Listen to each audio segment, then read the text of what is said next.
आहार सेवी समीक्षकारी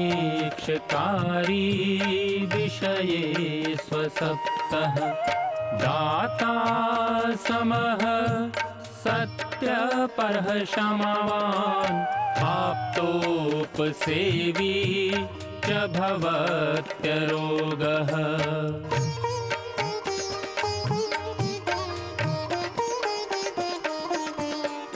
मतिर्वचः कर्म सुखानुबन्धी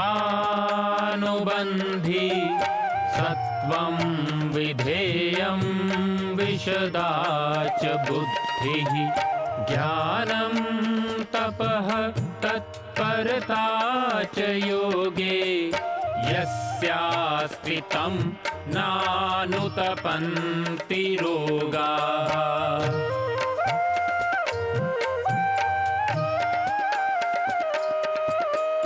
योगेन चित्तस्य पदेन वाचां मलं शरीरस्य च वैदिकेन योपाकरोतं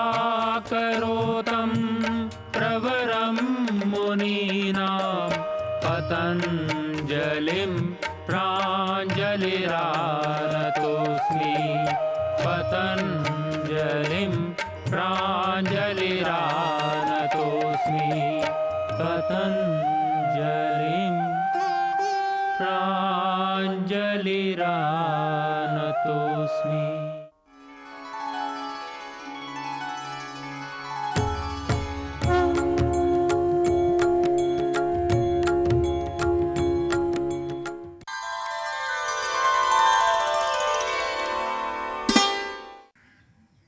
हमारे चारों ओर जितनी भी लताएं हैं, जितने भी वृक्ष हैं, जितने भी क्षुप हैं, सभी निश्चित रूप से हमारे लिए जीवनदायिनी औषधीय गुणों से परिपूर्ण हैं।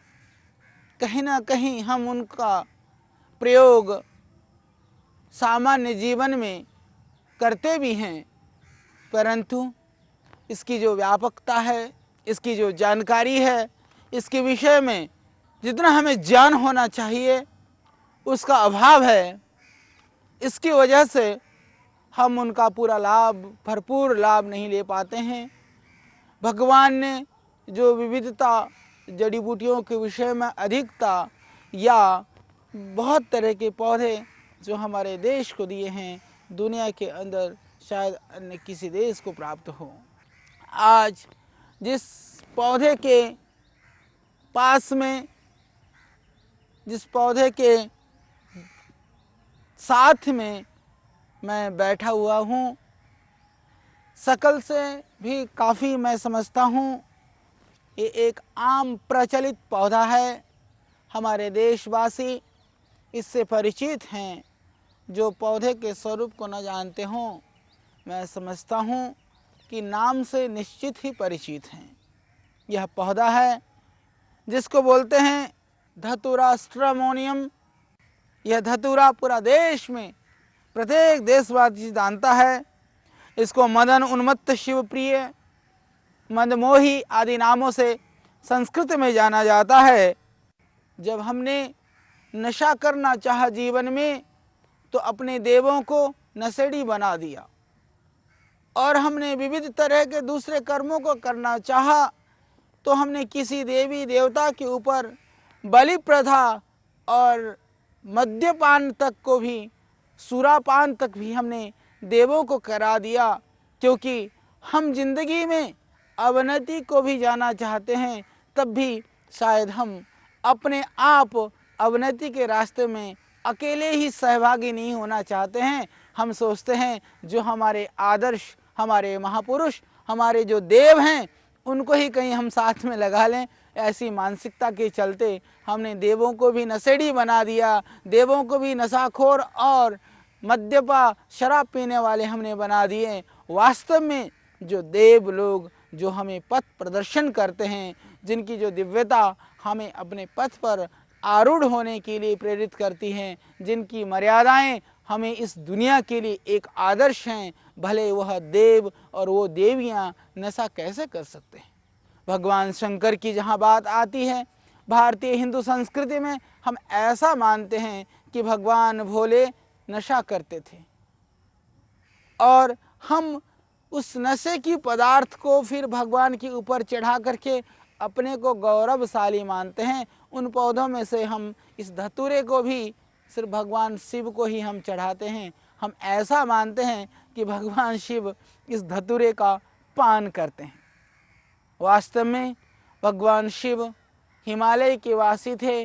कैलाश में वह साधना में निरत रहते थे। वो साधना में इतने निमग्न रहते थे, इतने मस्त रहते थे, वो अपने प्रभु के स्मरण में खोए हुए सारे संसार से विरक्त और विमुक्त और विस्मृत हुए रहते थे।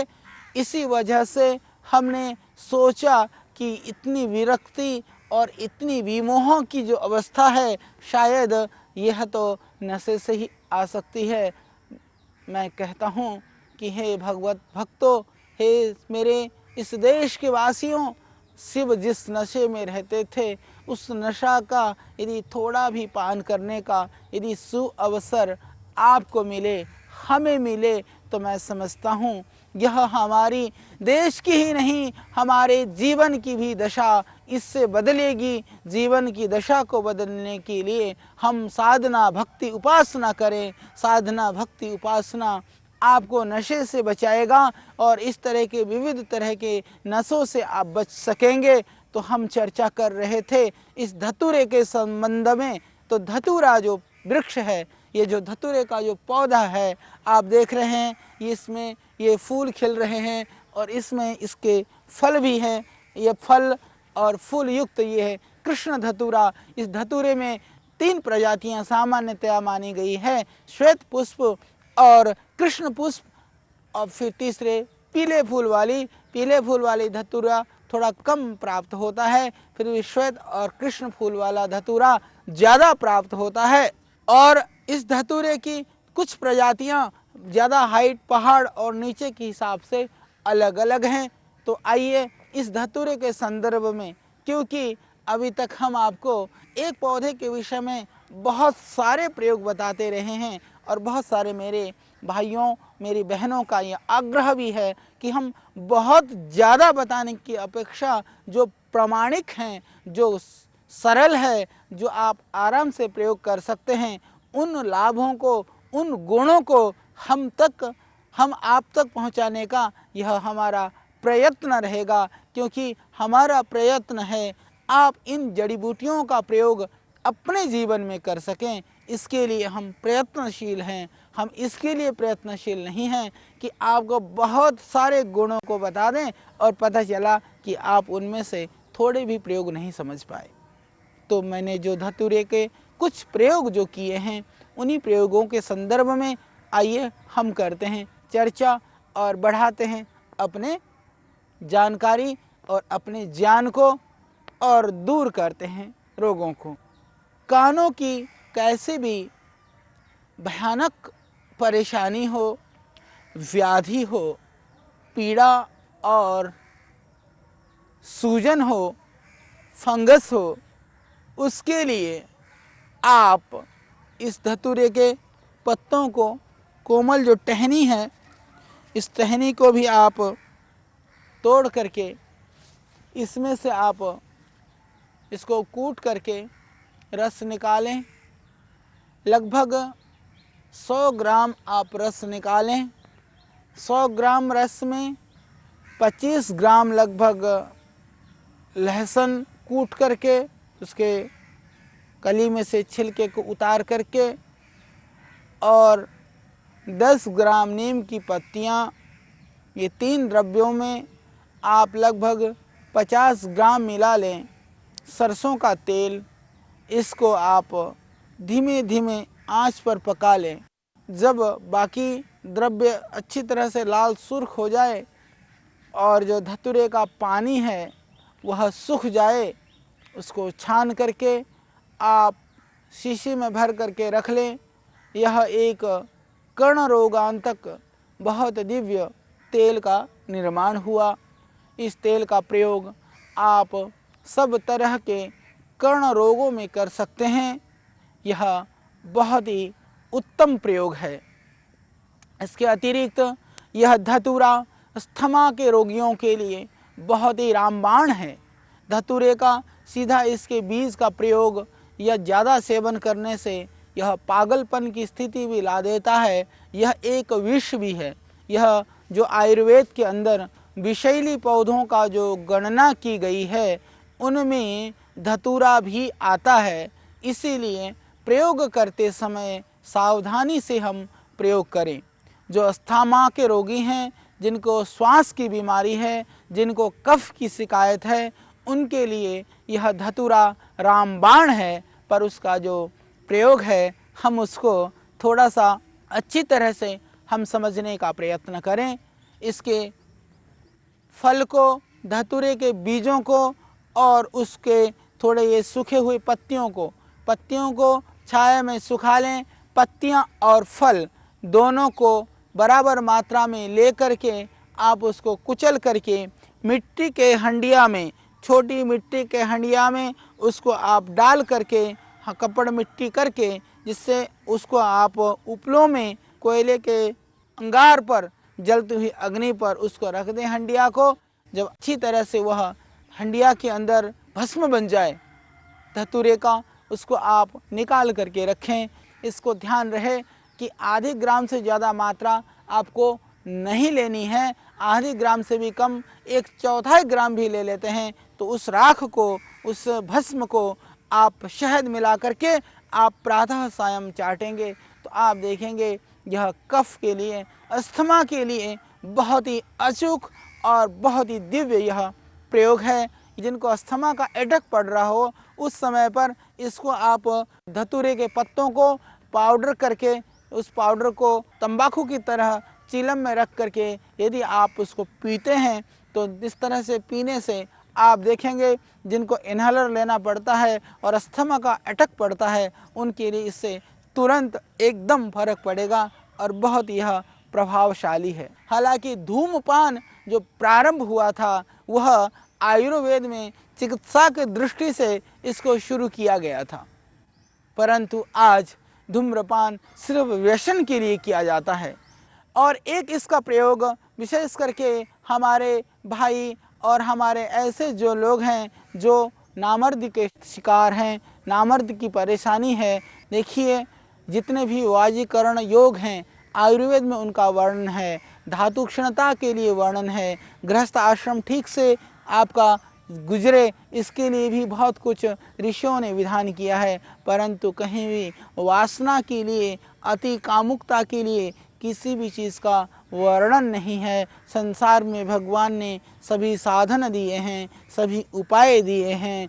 बीमारी का इलाज संभव है, बदमाशी का कोई इलाज नहीं हुआ करता है। वास्तव में मैं क्षमापूर्वक प्रार्थना करता हूँ कि हम सभी अपने रोगों की चिकित्सा के लिए उद्यत हों। सिर्फ ज़िंदगी को मौज मस्ती पूर्ण करने के लिए, वासनाओं और विलासियता में जीने के लिए उन द्रव्यों का प्रयोग न करें। विलासियता से कभी शांति, कभी सुस्वास्थ्य और आनंद की प्राप्ति नहीं होती है। यह तो एक क्षणिक आवेग है, उन्माद है। तो जो इन भोगों को इस तरह से भोगेगा वो रोगों से ग्रसित होगा।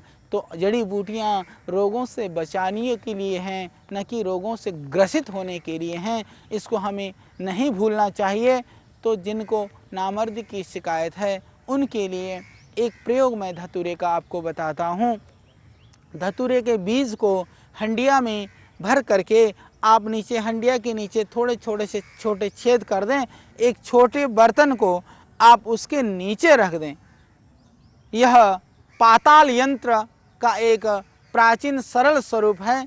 पुनः समझ लें, धतूरे के बीज को एक छोटी सी हंडिया में रख दें और नीचे, हंडिया के नीचे छोटे छेद करके उसके नीचे एक छोटा सा बर्तन, चाहे वह स्टील का भी हो सकता है, अन्य किसी भी चीज़ का कोई बर्तन हो सकता है, उसको रखकर उसको मिट्टी में गाड़ दें और उसके ऊपर जो टच होना चाहिए वो जो छेद हैं उस मिट्टी के बर्तन के अंदर, फिर आप थोड़ा सा गड्ढा करके, नीचे वाला बर्तन नहीं दिखनी चाहिए बाहर, और ऊपर वाला बर्तन बीच में हो, साइड थोड़ा सा छेद करके उसके ऊपर उपले रख करके, गोसे रख करके, गोबर जो कंडे हैं, सूखे हुए जो कंडे हैं उनको उसमें रख करके आप अग्नि दे दें। फिर आप आग देंगे, धीरे धीरे अग्नि जलेगी, तो अग्नि जलने से फिर उसमें से जो तेल है अपने आप नीचे की ओर टपकेगा। इसको बोलते हैं पाताल यंत्र से तेल निकालने की बहुत सहज और सरल विधि। तो ये जो धतूरे का तेल है वह जिनको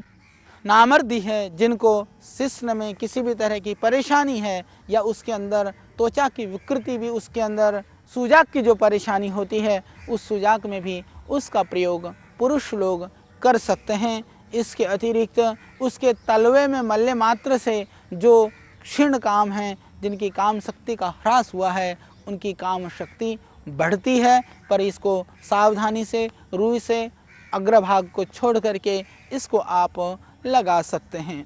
इसके अतिरिक्त यह चर्म रोगों के लिए भी, सर्प विष आदि या जो विषैले जंतु ने, जानवरों ने काटा है, उसके लिए भी यह बहुत ही गुणकारी प्रयोग। यह विषैला जरूर है, विषस्य औषधम, यह जहर को, विष को और इस तरह के विकारों को भी हरण करने वाला यह पौधा है।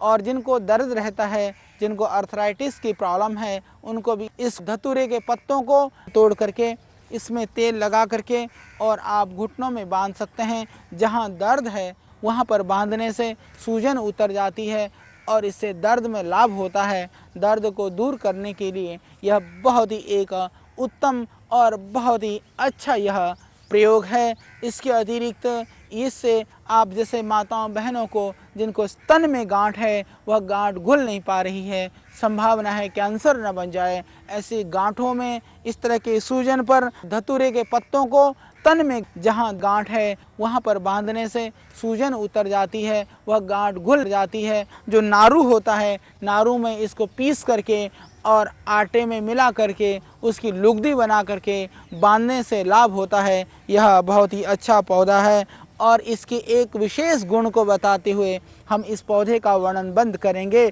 इसका एक और दिव्य प्रयोग है। जिनको बार बार गर्भपात की संभावना है, बार बार गर्भस्राव हो जाता है, उन सब के लिए यह बहुत ही, ऐसी मेरी माताओं के लिए, बहनों के लिए आपको कुछ नहीं करना है, आपको धतूरा नहीं खाना है, अभी तो इस धतूरे की इस जड़ को निकाल करके कमर में बांध करके, धागे को बांध करके रखना है। बांधने मात्र से गर्भस्राव की जो संभावना है लगभग समाप्त हो जाती है। ये एक वैज्ञानिक प्रयोग है, इसके ऊपर अनुसंधान होना चाहिए और मेरी माताओं और बहनों के लिए यह निरापद, सरल, सुखद और सहज प्रयोग है। यह इसका प्रयोग ज़रूर करें। आइए फिर हम आपको एक और औषधीय पौधे के साथ पुनः फिर मिलेंगे।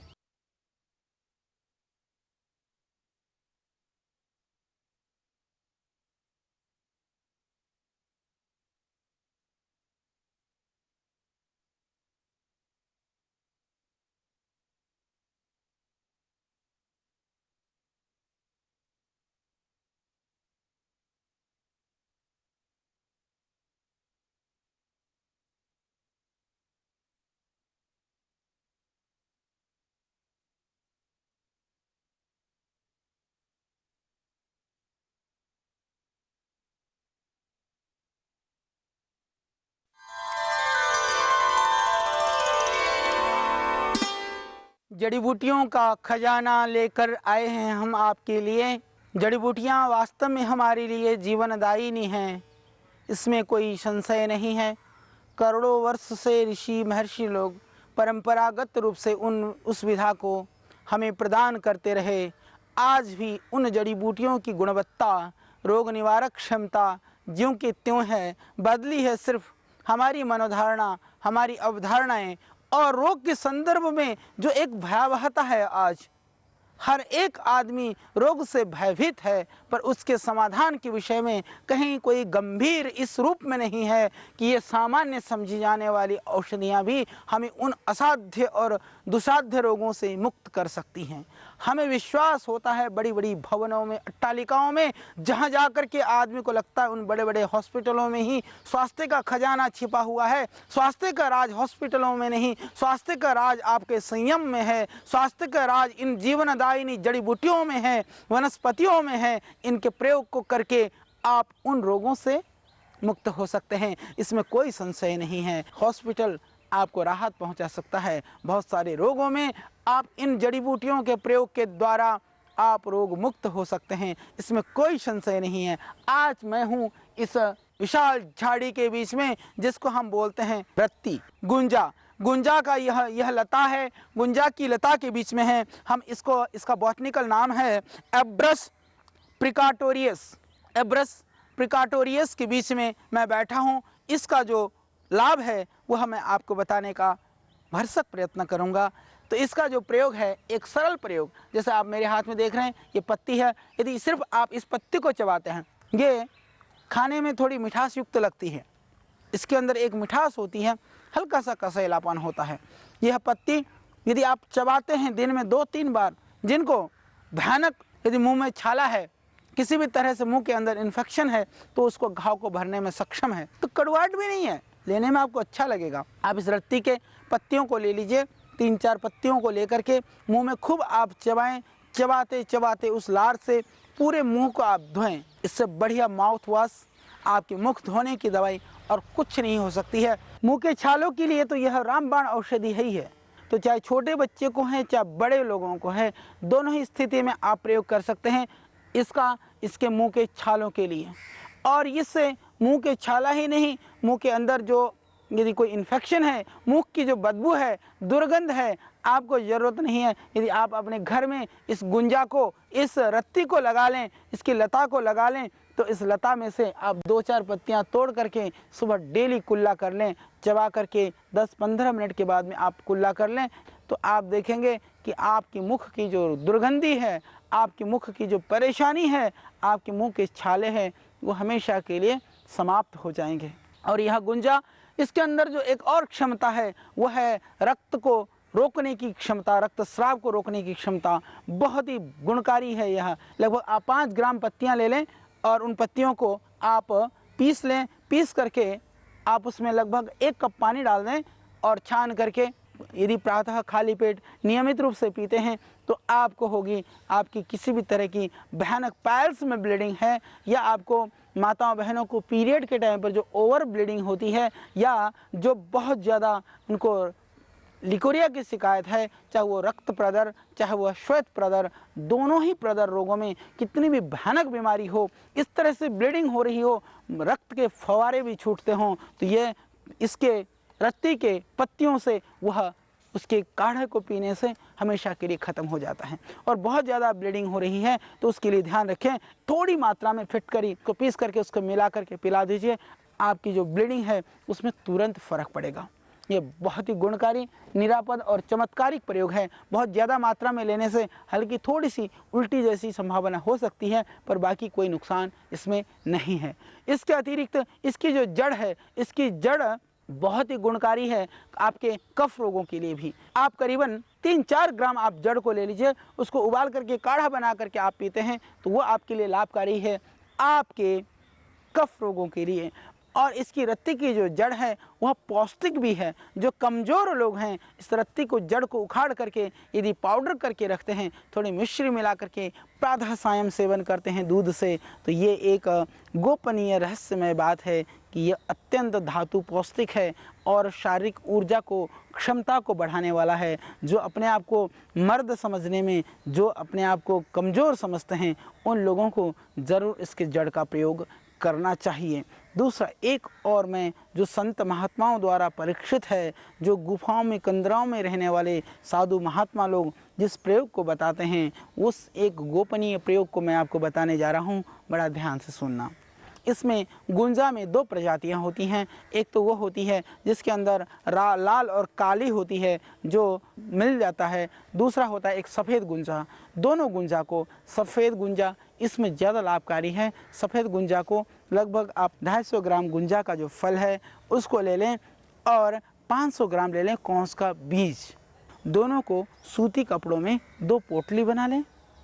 2 पोटली बना करके आप उसको एक लक्कड़ में बांध करके और एक बड़ी पतीली में उसको ऐसे लटकाएं कि वो पतली की जो नीचे का जो भाग है वो टच नहीं होना चाहिए पहनदी से, लगभग 1 इंच आप ऊपर रख लें।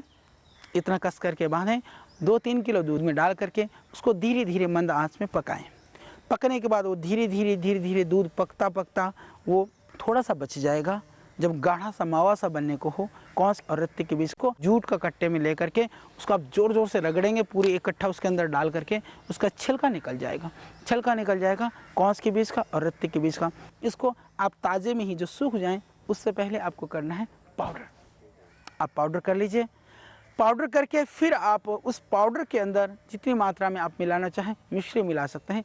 1 चम्मच पूरा भर के 1 चम्मच दूध के साथ आप सेवन करिए प्रातः सायं।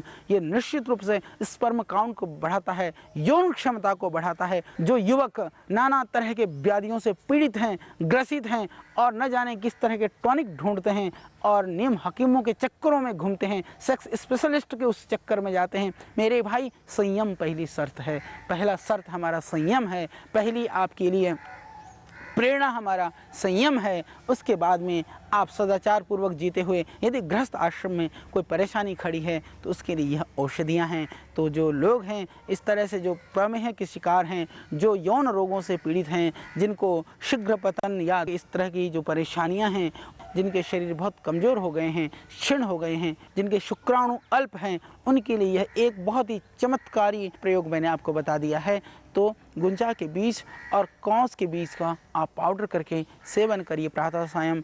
आप देखेंगे सिर्फ 2-3 महीने के सेवन से आपके अंदर वह तेज़, वह शक्ति, वह ऊर्जा वह पौरुषत्व और वह शक्ति बढ़ेगी जिसकी आप सिर्फ कल्पना कर सकते हैं। जो मेरे भाई बहन जिनको व्यायाम में अभिरुचि है, जो बहुत एक्सरसाइज करते हैं, जो जिम में जाते हैं, वो लोग भी इसका सेवन कर सकते हैं। इससे धातु की वृद्धि होती है, धातु की पुष्टि होती है। ये सिर्फ काम वासना को नहीं बढ़ाता, बल्कि यह जो आपकी कमजोरी है, जो आपके अंदर, जैसे जिन पुरुषों को स्पर्म काउंट नील हैं, उनके लिए भी है एक चमत्कारिक और बहुत सरल प्रयोग है। स्पर्म काउंट को बढ़ाने के लिए इसका आप प्रयोग करके बढ़ा सकते हैं। ये निरापद है, इससे कोई नुकसान नहीं है। ये एक गुंजा आपको दे सकता है, नया जीवन आपको कर सकता है, बहुत तरह की जो भयानक व्याधियों से मुक्त। ये वास्तव में बहुत ही गुणकारी है, बहुत ही चमत्कारी है, बहुत ही दिव्य प्रयोग है। गुंजा के फल का जो प्रयोग मैंने आपको बताया। और एक और हमारे यहाँ की वदंतियाँ हैं जो गुंजा के फल को कहते हैं रत्ती यदि घर में डाल दो तो लड़ाई होती है। तो लड़ाई तो करना नहीं, परंतु ये सामान्य प्रचलन में है, ऐसा हमें प्रतीत भी नहीं होता है, हालांकि लोग डरते भी हैं। और प्राचीन काल से ही रत्ती का मतलब होता है, आप कहते हैं ना कि 1 रत्ती, 2 रत्ती, फिर मासा, फिर हमारे यहाँ तोला। जो रत्ती की परिकल्पना इस रत्ती के फल से ही की गई थी। तो ये तो हमारे यहाँ तौलने के लिए भी प्रयुक्त होता था। प्रायः इसकी एक विशेषता ये है कि जो रत्ती है, जो काले और लाल वाली जो छोटी रत्ती होती है, वह एक ही साइज़ की होती है, उसका वेट बराबर लगभग उतना ही होता है। तो इसीलिए तौल के रूप में भी इसको प्राचीन काल से ही प्रयुक्त किया जाता रहा है। ये बहुत ही अच्छा प्रयोग है। और इसके अतिरिक्त इसकी जो पत्तियां हैं, इसका यदि थोड़ा 2-4 पत्ते तुलसी डाल करके काढ़ा बना करके आप पिएं, एक सुगंधित एक पेय के रूप में, एक चाय की तरह से, हर्बल टी के रूप में भी आप इसका पान कर सकते हैं। इसकी जड़ का भी प्रयोग कर सकते हैं, इसकी पत्तियों का भी आप प्रयोग कर सकते हैं चाय के रूप में। तो यह बहुत ही एक लाभकारी है आपके कफ रोगों के लिए, आपके बलगम के लिए, और यह लाभकारी है आपके प्रमेह और धातु रोगों के लिए। इसका एक और गुण है, यदि आप थोड़ी ज़्यादा मात्रा में ले लेते हैं तो ये विरेचक भी है। इससे विरेचन होता है और पेट का जो रोग है, पेट की जो समस्या है, वो इससे दूर होती है। तो जिनको आंतों में अल्सर है, अल्सरेटिव कोलाइटिस है, यदि इन्फेक्शन है, उसमें भी ये रत्ती की जो जड़ है वो बहुत ही गुणकारी है। तो इसका काढ़ा बना करके आप पी सकते हैं, और काढ़ा बना करके ठंडा करके आप पिएं। यदि आप डायबिटिक के पेशेंट नहीं है, डायबिटीज़ नहीं है आपको, तो रत्ती की जड़ को लगभग 5 ग्राम आप ले लें और उसमें 2-3 ग्राम मुनक्का ले लें और 5 ग्राम सूखा हुआ जो देसी गुलाब है, 2 ग्राम सौंफ ले लीजिए। इसको आप उबाल करके फिर काढ़ा बना करके पी सकते हैं। अच्छा है आप मिट्टी के बर्तन में उबालें, इससे पेट साफ साफ होगा आपका, इससे आपकी भूख बढ़ेगी, डाइजेशन सिस्टम ठीक होगा। और मुख की ताजगी के लिए, आज ताजगी के लिए न जाने क्या का एडवर्टाइजमेंट और क्या का एड टेलीविज़न और दूसरे साधनों से आपको सुनने को मिलता है। वो जो ताजगी वो चीज़ें नहीं दे सकेंगी। गुंजा की 2-4 पत्तियाँ आपको दे सकती हैं मुख की ताजगी के लिए, मुख्य मिठास के लिए। गुंजा की 2-4 पत्तियाँ आप चबाएं तो मुख के अंदर एक ताजगी और इतनी खुशबू बनी रहती है, वो दिन भर आप एक ताजगी महसूस करते हैं। और आपके गले को, कंठ को ठीक करने के लिए इसकी जो जड़ है, गुंजा की जो जड़ है, यदि आप चूसते भी हैं तो उससे आपकी आवाज़ भी ठीक रहती है, सुरीली रहती है। जो मेरे भाई बहन जो गाने में अभिरुचि रखते हैं, जिनको ज़्यादा बोलना पड़ता है, उनके लिए भी यह एक बहुत ही अच्छी औषधि है। तो ये गले के लिए, ये आपके कफ के लिए, आपके मुख के रोगों के लिए, आपके लीवर के लिए, आपके अल्सर के लिए, और यह स्त्री और पुरुष के रोगों के लिए सबसे बढ़ कर के पौरुषत्व की जिनको कमी है उसको दूर करने के लिए यह एक बहुत ही दिव्य, गुणकारी, लाभकारी औषध है। आइए इस गुंजा को अपने घर में लगाइए। कितनी सुंदरता इसके अंदर है, कितनी इसके फूलों में भी आप देखते हैं कितने अच्छे ये फूल लगते हैं। अभी लगभग ये फूल जब खिल जाएगा, पूरा ये ढक जाएगा, बहुत सुंदर लगेगा। तो अपनी सुंदरता को बढ़ाइए, घर आंगन की शोभा को बढ़ाइए। शोभा को ही नहीं बढ़ाना है, रोगों को भगाइए। तो हम चाहते हैं आप घरों में ऑर्नामेंटल प्लांट्स की जगह हर्बल प्लांट्स को स्थान दें। विविध तरह के जटिल एलोपैथिक और केमिकल्स वाली औषधियों की जगह यथासंभव जब इमरजेंसी की बात हो, जब कोई उपाय ना हो, या तुरंत जब प्राण रक्षा की बात हो, ज़रूर हमें सभी पैथियों को अपनाना चाहिए। परंतु सामान्य रोगों में जहाँ तक हो सके हमें अपने ही विधाओं को प्रश्रय देना चाहिए, आश्रय देना चाहिए। ये निरापद हैं, ये निर्मल हैं, ये जीवनदायी हैं। सबसे बढ़कर ये हमारे देश की आबो हवा की प्रकृति प्रदत्त यह देन है, और ये हमारी ऋषियों की परंपरा की चीज़ है। इन आयुर्वेद को बढ़ा करके हम ऋषि परंपरा को बढ़ा रहे हैं। आयुर्वेद की रक्षा कर करके ऋषियों की परंपराओं को हम लोगों तक पहुंचा रहे हैं। इसको भी आपको जन जन तक पहुंचाना है। इस अभियान में आपको भी एक सिपाही की तरह से उसमें सम्मिलित होना है। तो आइए, आज हमने अपने ज्ञान के खजाने में, अपनी जानकारी के खजाने में एक और जड़ी को, एक और औषधीय पौधे को सम्मिलित कर लिया है। तो उसको आप भूलना नहीं, आपको याद रखना है। फिर और जानकारी संग्रहित करके, बहुत ढूंढ करके, बहुत कष्ट और प्रयत्न से हम आपके बीच में फिर लेकर के फिर उपस्थित होंगे। तब तक के लिए विदा। फिर कल हम इसी समय आपके साथ होंगे एक और दिव्य औषधि के साथ।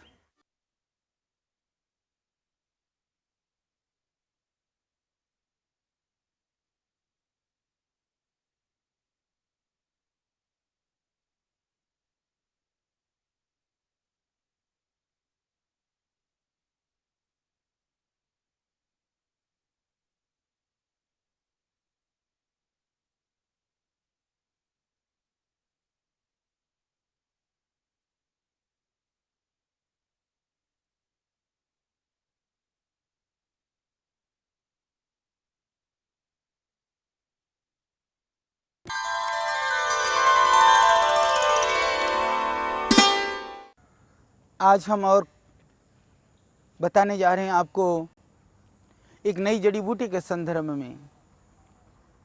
यह जो औषधीय पौधा है, इसके विषय में हमारा पूरा देश परिचित है और इनका हम बहुत सारे रोगों में प्रयोग भी करते हैं। इसका नाम है एरंड। एरंड के लिए बोलते हैं रिसिनस कम्युनिस। गुजरात आदि क्षेत्र में वहाँ पर इसको दिवेल बोलते हैं, दिवेल या दिवेलिगो। यह बहुत ही उत्तम पौधा है। मराठी में एरंडी बोलते हैं और बंगाली में वेरेंडा बोलते हैं इसको। ये बहुत ही औषधीय गुणों से भरपूर पौधा है।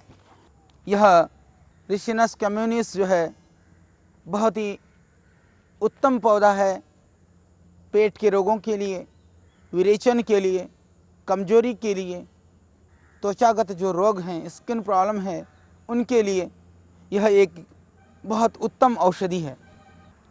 हजारों वर्षों से हमारे देश में इसका प्रयोग किया जाता है। तो आज हम इस पौधों के संदर्भ में, इसके प्रयोग के संदर्भ में और इसके पहचान के संदर्भ में, यह सर्वत्र होता है, जंगल में या आज खेती के द्वारा भी, कृषि के द्वारा भी इस पौधे को लगाया जाता है।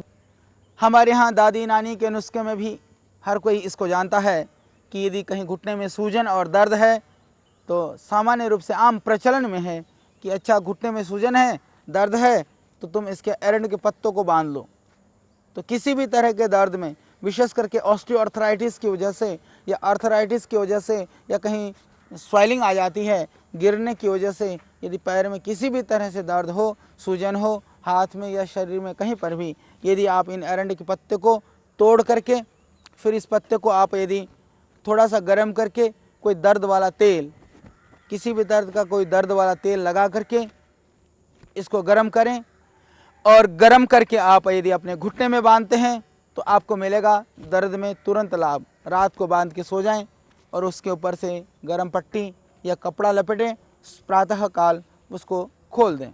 इसको यदि इस तरह से आप प्रतिदिन करते हैं तो इससे सूजन उतर जाएगी, दर्द में इससे तुरंत लाभ मिलेगा। तो ये दर्द के लिए, सूजन के लिए, किसी भी तरह के सूजन के लिए यह बहुत ही एक अच्छा उत्तम पौधा है। एरंड का पौधा आपके दर्द के निवारण के लिए, दर्द को दूर करने के लिए यह कई सारे रोगों में लाभकारी है। जैसे अचानक यदि आँख में धूल गिर जाए, किसी तरह से कोई चीज़ पड़ जाए तो बड़ी बेचैनी होती है, बड़ी परेशानी होती है। उस स्थिति में आप अपने आँख को हाथ से न मलें। यदि आँख को कोई चीज़ पड़ जाती है, हाथ से मलते हैं तो इन्फेक्शन बढ़ सकती है और वो आँख के अंदर किसी भी तरह से कोई परेशानी बढ़ सकती है। तो उसके लिए ज़रूरी है कि आप आँख को न मलें। यदि कोई चीज़ इस तरह से धूल या कोई भी लकड़ी के तुनके आदि कोई ऐसी चीज़ पड़ गए हों तो उसके लिए बहुत सरल उपाय है।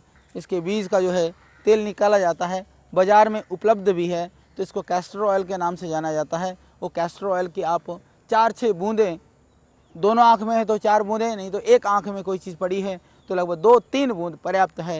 यदि आप आँख में डालते हैं तो उसमें आँख में डालने से आँख में से पानी आना शुरू हो जाएगा और जो भी कंकड़ वगैरह, जो भी आँख में धूल तिनका भी कुछ भी पड़ा हो वो आराम से निकल जाएगा। इससे आँखों को कोई नुकसान नहीं होगा। तो यह है, प्राचीन काल से ही इस तरह के आँख के अंदर कोई चीज़ पड़ जाती है तो उसको निकालने के लिए एरंड के तेल का प्रयोग किया जाता रहा है। ये निरापद रूप से आप आँख में कोई चीज़ पड़ जाती है तो ये इसका सरलता से, सुगमता से आप प्रयोग कर सकते हैं। और इसके पत्तों को पीस करके यदि आप उसको पुल्टिस बना करके उसकी लुगदी बना लें, पुल्टिस बना लें, पुल्टिस बना करके फिर आप बांध लें अपने आँख में और ऊपर से पट्टी बांध लें तो यह बहुत ही लाभकारी है आँखों की जलन के लिए, दाह के लिए, आँखों की लालिमा के लिए। यदि इस तरह से रात को बांध के सो जाएं, सुबह यदि आप खोल लेते हैं, कुछ दिन कर लेते हैं तो आँखों की जो दाह है, जलन है, इसके अंदर किसी भी तरह के कोई इन्फेक्शन है, उसके लिए यह बहुत सहयोगी प्रयोग है। इसको आँख में नहीं डालना, इसकी लुगदी बना करके, पत्तों की पुल्टिस बना करके ये आँख में बांधना है।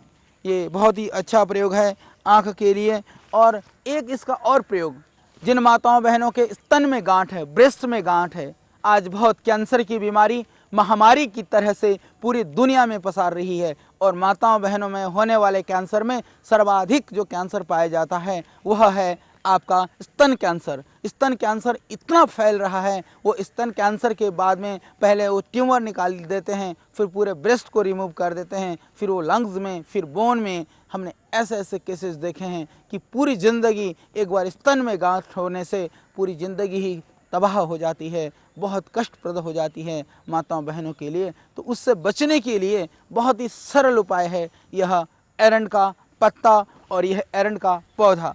जिन माताओं बहनों को स्तन पे गांठ है या स्तन में हार्डनेस होनी शुरू हो जाए, आपको ये महसूस होना शुरू हो जाए कि स्तन अब जो उसका जो साइज, शेप या जो उसका जो स्वाभाविक जो स्किन का, त्वचा का जो एक मुलायमपन होना चाहिए वो नहीं है, ऐसा लगने लगे तो आप निर्भय होकर के, मैं माता बहनों से निवेदन करता हूँ कि वो एक तो एरंड तेल का मालिश करना शुरू कर दें स्तन के ऊपर। यदि एरंड तेल का मालिश करती हैं तो उससे स्तन की वो जो सॉफ्टनेस है, जो मुलायमपना है, वो बरकरार रहेगा इससे। और इसके अतिरिक्त इस एरंड के पत्तों को थोड़ा गर्म करके एरंड का तेल ही लगा करके वो स्तनों पर बांधें, उससे उसमें पूरा लाभ मिलेगा। और थोड़ी गांठें बढ़ भी चुकी हों तो थोड़े से एरंड के पत्ते, एक पत्ती को तोड़ें, इसको लगभग 200 ग्राम पानी में पकाएं और आप 50 ग्राम बचने पर छान करके पिएं। यह बहुत ही अमृत तुल्य औषधि है। इससे आपके हार्मोन्स भी ठीक हो जाते हैं, इससे पीरियड भी नॉर्मल होने लगती है और ख़त्म हो जाते हैं आपके स्तन के गांठ। तो एक बार मैं पुनः दोहरा देता हूँ, जिन माताओं बहनों को स्तन संबंधी परेशानी है, स्तनों में गांठ है, किसी भी तरह की कोई संभावना है कि आगे जा कर के कोई भयानक रूप ना ले लें, उसके लिए प्रारंभ में ही यदि आप उपचार करते हैं इस एरंड के द्वारा तो वह बहुत ही गुणकारी और लाभकारी है। उसके लिए आपको करना है, लगभग इस एरंड के पत्तों को 5 ग्राम लगभग पत्तियों को 200 ग्राम पानी में उबालना है, 50 ग्राम बचे छान करके पीना है। एक तो आप प्रातः सायं इस एरंड के पत्तों का काढ़ा पिए। दूसरा, एरंड तेल का मालिश करें। तीसरा, एरंड पत्ते को उबाल करके स्तनों पे बांधें। यह एरंड में आप बन जाएं तो आप देखेंगे आपके स्तन की जो गांठ है, स्तन की पीड़ा है, स्तन की सूजन है, स्तन का इन्फेक्शन है, वो हमेशा के लिए ठीक हो जाएगा। इसके अतिरिक्त स्तन फटते हैं या हाथ पैरों के एड़ियों में कहीं भी फटन विवाई हो, किसी तरह की परेशानी हो तो वहाँ पर भी आप एरंड का तेल लगा करके पूरा लाभ पा सकते हैं। इन सब रोगों में यह रामबाण है एरंड। और निश्चित रूप से कई बार स्किन की कलर आपने देखा होगा, कहीं पैचेज बन जाते हैं काले काले, चाहे वो स्तन के पास में है, चाहे छाती में है, चाहे हाथ में है, कहीं पर भी है। यदि वहाँ आप एरंड का तेल लगा करके धीरे धीरे मसाज करते रहते हैं, प्रतिदिन मसाज करेंगे तो आप देखेंगे आपकी जो स्किन की जो कलर है वह परिवर्तन होने लगेगी। यह बहुत ही अच्छी औषधि है कि जहाँ जहाँ त्वचाओं में कालापन आ गया है, कालापन पड़ गया है, उसके लिए यह एक बहुत ही दिव्य औषधि है। आप स्किन को नॉर्मल करने के लिए भी आप इसका प्रयोग कर सकते हैं। जिनको स्तन पे सूजन है माताओं बहनों को पत्ते के साथ में इसका एक और उपाय कर सकते हैं। इसके अंदर जो आने वाली फल की जो गिरियाँ हैं, यह बाज़ार में भी मिल जाता है। पका हुआ जो फल है, इसका जो परिपक्व जो फल है, उस फल की गिरी निकाल करके उसको आप पीसें, सिलबट्टे पे या मिक्सी पर बिल्कुल बारीक पीस लें। उसका पेस्ट बना करके यदि आप स्तनों पर लेप करती हैं तो उससे भी जो स्तन की गांठ, सूजन और पीड़ा है वह दूर हो जाती है। इसके पत्तियों का काढ़ा बना करके रस निकाल करके आप इस तरह से लाभ पा सकती हैं। जिनको पीलिया हो जाए, विशेष करके यदि मान लीजिए कि जो गर्भिणी माताएं बहनें हैं उनको कभी पीलिया हो जाती है तो उस समय पर बड़ी सावधानी की ज़रूरत पड़ती है। रक्त अल्पता जब वो एनीमिक हो जाती हैं तो ऐसी कोई औषधि नहीं है जो उनको तुरंत दिया जा सके या जो हानि रहित हो, क्योंकि उसमें बहुत सावधानी की आवश्यकता पड़ती है।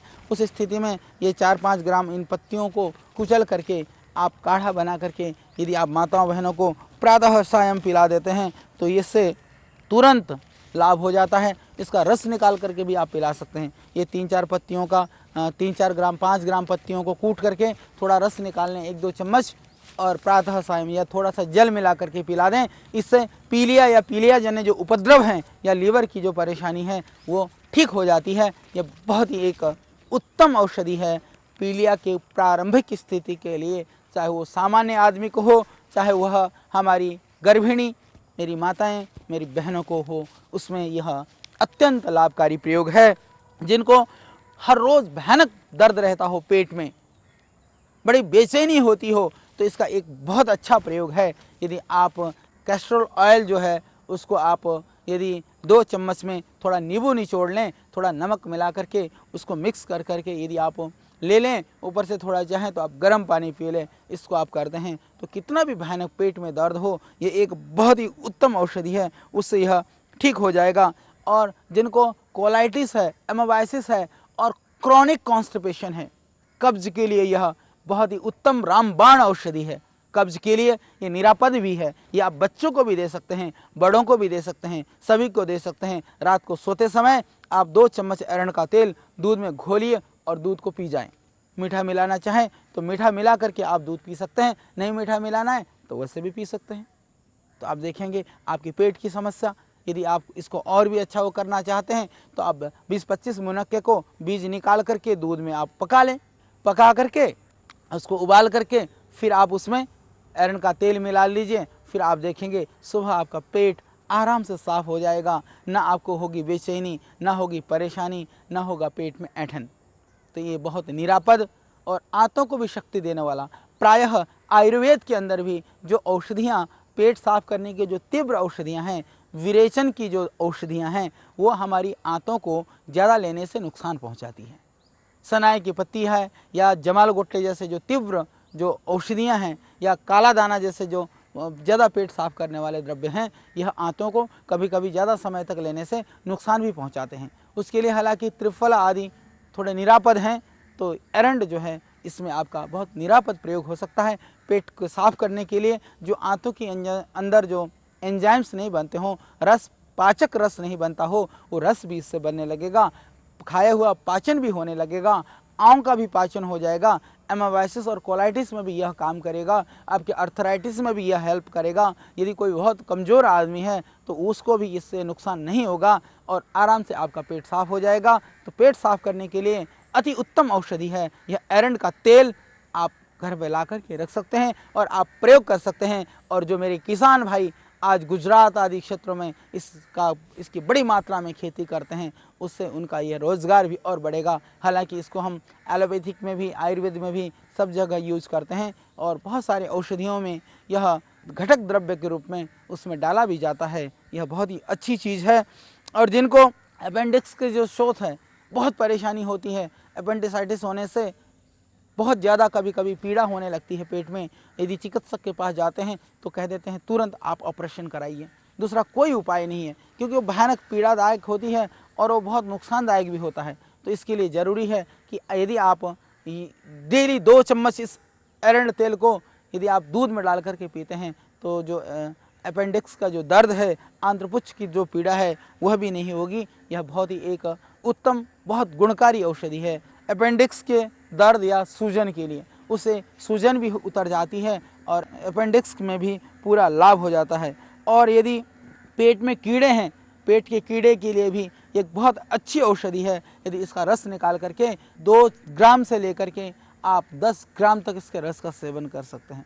इसको रस को निकाल करके सुबह प्रातः काल दे दें। यदि पहले थोड़ा सा एक गुड़ की डली खिला दें, 15-20 मिनट के बाद में रस पिला दें।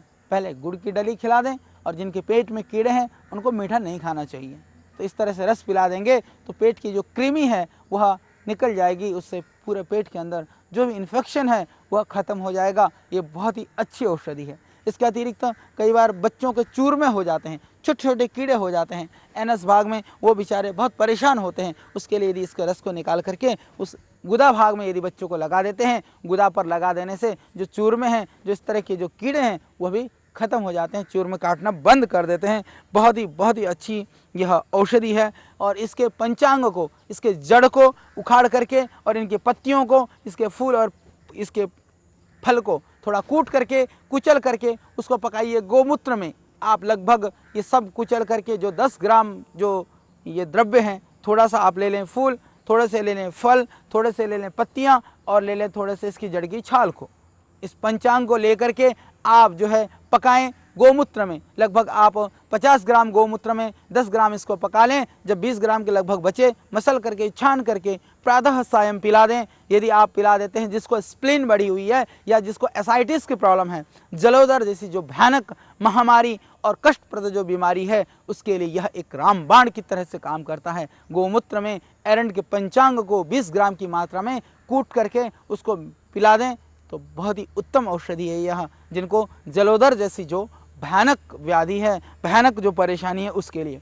और मोटापे वालों के लिए भी एक रामबाण है यह एरंड। यदि आप एरंड का तेल डेली आप उसको दूध में ना पी करके आप एरंड की जो जड़ है, जड़ को आप उखाड़ लें, जड़ को उखाड़ करके उस जड़ के अंदर उसको टुकड़े कर लें और लगभग 20 ग्राम जड़ को आप 400 ग्राम पानी में पका लें। मोटापे वाले सुन लें, 20 ग्राम एरंड की जड़ को 400 ग्राम पानी में पका लें और जब बचे 100 ग्राम छान करके मिला दें उसमें 1-2 चम्मच एरंड का तेल, उसको मिला करके आप पी जाएं। आप देखेंगे इसका कमाल कुछ दिन में ही छटने लगेगा।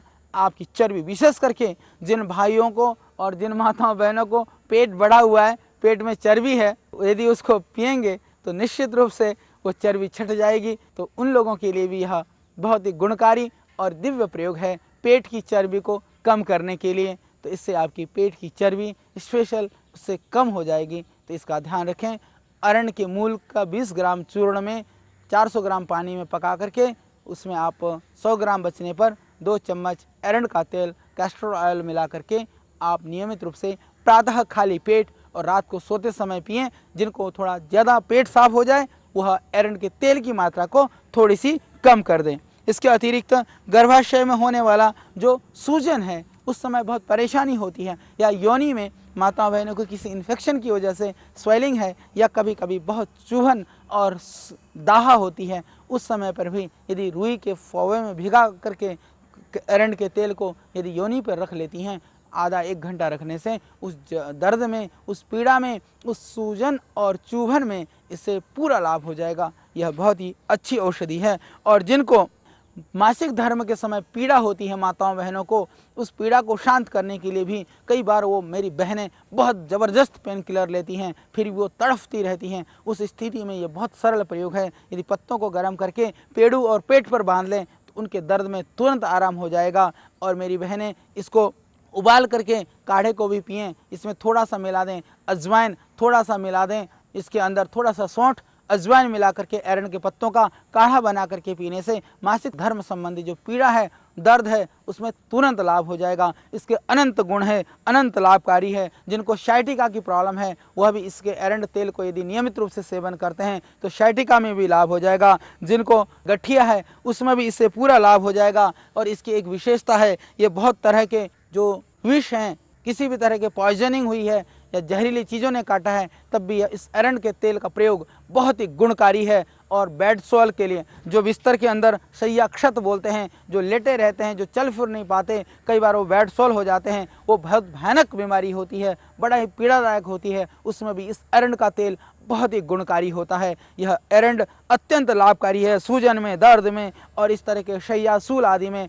अरंड पाक बना बनाया मिलता है बाजार में, उसके सेवन से भी गठिया से, वात रोगों से आप मुक्ति पा सकते हैं। तो अरंड पाक बनाने की जो है उसके गिरी को दूध में पका करके, उबाल करके, गाढ़ा करके आप उसका सेवन कर सकते हैं। और बहुत सारी औषधियाँ मिला करके भी उसका आप सेवन कर सकते हैं। ये आपके अरंड के विषय में हमने जानकारी दी। इसका प्रयोग करिए और जीवन में आनंद पाइए और औरों को भी आप आनंदित कीजिए। कल फिर मिलेंगे एक और औषधीय जानकारी आयुर्वेद के जीवन के दर्शन के संदर्भ में और ढेर सारी जानकारियाँ लेकर।